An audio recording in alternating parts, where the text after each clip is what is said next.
I have a piece of limestone and a stone Burin. We're going to try and inscribe a mark on the limestone using the Burin.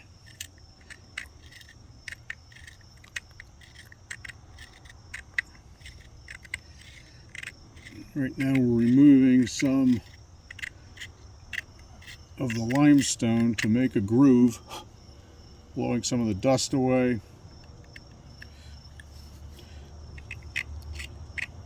Is the dust the limestone or is it the flint? It's the limestone. This limestone is softer than the flint, so the flint is removing stone from the limestone. And you can feel that there's now a depression there. So we have cut into the limestone.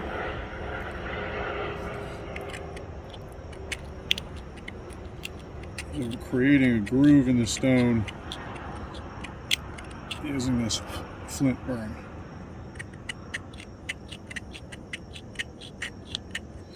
And this is how we believe the ancient artifacts from the Mississippi Valley were created. The inscriptions on the John White stones were made in a similar fashion, using a stone tool that was harder than the stone that was being inscribed.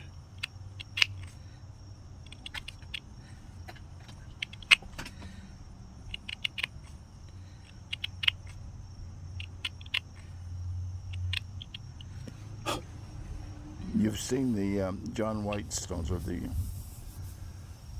you think you can get close to what they look like?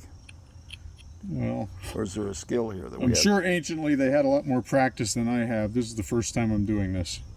Would it help to have that flint attached to a stick or some No, other? I don't believe it was done that way. If anything, they would wrap a piece of leather around it.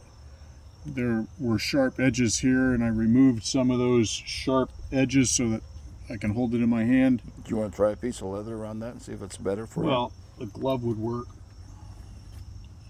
I don't know that it's any better, but it gives you some protection of your hand when you're working with the tool.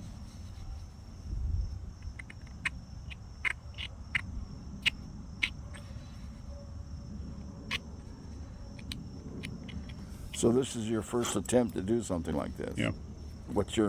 After having so much experience working with stones, what's your impression? Well, I think it could be done with any number of tools. We tried to create a burr in there. I have a flake. This is just a flake that we took off of a piece of rhyolite earlier with no intention of making a tool. And I believe that it will work equally well. Oh, look at that. That in cuts very inscribing nice. a line. It's a very hard, rhyolite's a very hard stone.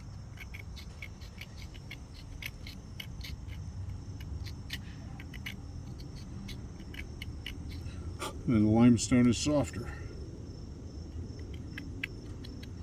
And so we're able to cut into the limestone using a tool made of a stone that's somewhat harder. Do you have better control over that smaller one? I think so.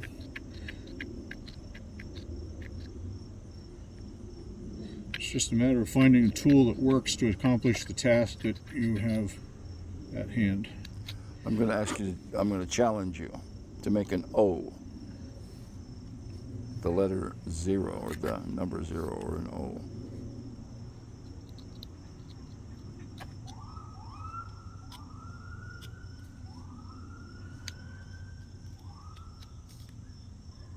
You see, I'm not making a curved, I'm making a series of lines. So essentially it is a parallelogram rather than a circle. But it approximates a circle.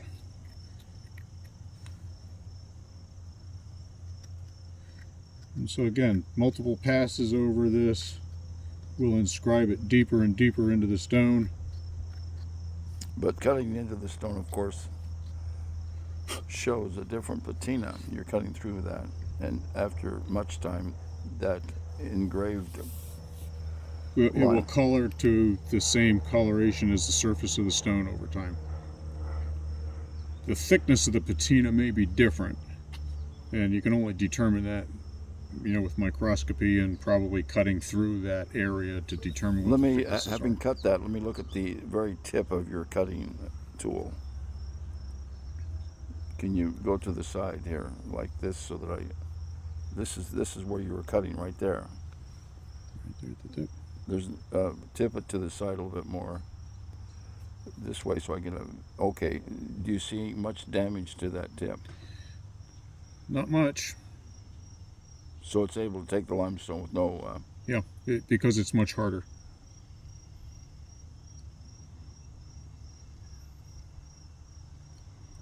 So we have a saying, in flint knapping that every flake is a tool, or every flake can become a tool.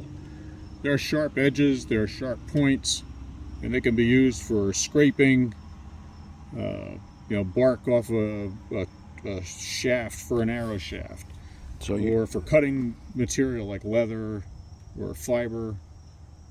you've got a finger with some blood coming out. Let me get a picture of that. I don't even know where. Back of my hand.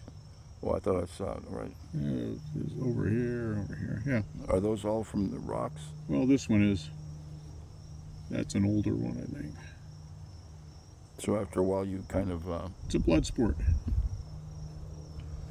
Let me focus in real tight on this. Oh.